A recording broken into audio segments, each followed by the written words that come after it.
CN news మండలంలోని చింతగుట్ల పంచాయతీ మాజీ సర్పంచ్ వెంకటలక్ష్మి భర్త గణశెట్టి కనకరాజు సాగిస్తున్న అక్రమ మైనింగ్ దందాను అడ్డుకోవాలని ఆ గ్రామానికి చెందిన టీడీపీ నాయకులు అధికారులకు విజ్ఞప్తి చేశారు. శుక్రవారం ఉదయం వారు మీడియాతో మాట్లాడుతూ కనకరాజు గత రాత్రి అక్రమంగా లారీల ద్వారా గ్రావెల్ తరలిస్తుండగా పట్టుకున్నామని, అయితే అతని అనుచరులు తమపై దాడికి ప్రయత్నించారని తెలిపారు. దీంతో పోలీసులకు సమాచారం ఇవ్వగా వారు వెంటనే అక్కడికి వచ్చి తమకు రక్షణ కల్పించారని చెప్పారు.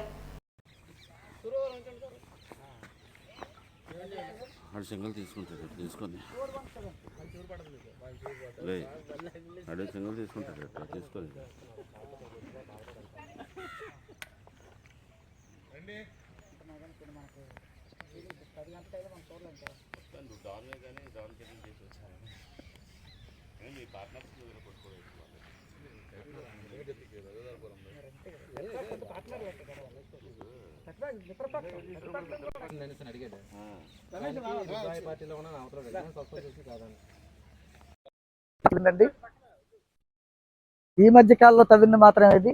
ఈ పాత అంతా కూడా ఆయన సమక్షంలోనే గతంలో కూడా జరిగిందంత ఇదంతా.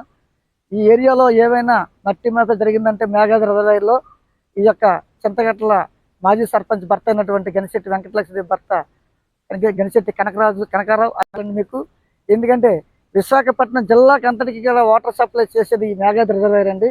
మరి ఈ రిజర్వాయర్ లేకపోతే ఇది ఇటువంటి కబ్జాలకు పాల్పడితే ముందుకి ఆ నీళ్ళకి కూడా ఇబ్బంది కలిగే పరిస్థితులు ఉన్నాయి. కాబట్టి ఇది ఒక డిపార్ట్మెంట్ కాదండి, ప్రభుత్వంలో ఎన్ని డిపార్ట్మెంట్లు ఉన్నాయి అన్ని డిపార్ట్మెంట్ కూడా కలిసి ఈ యొక్క కబ్జాని మట్టి గ్రావెల్ తాగా నాపాలని కోరుకుంటాం.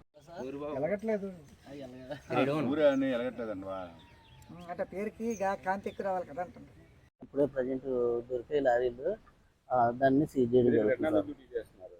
నేను వచ్చి ఒక 20-25 డేస్ అవుతుంది.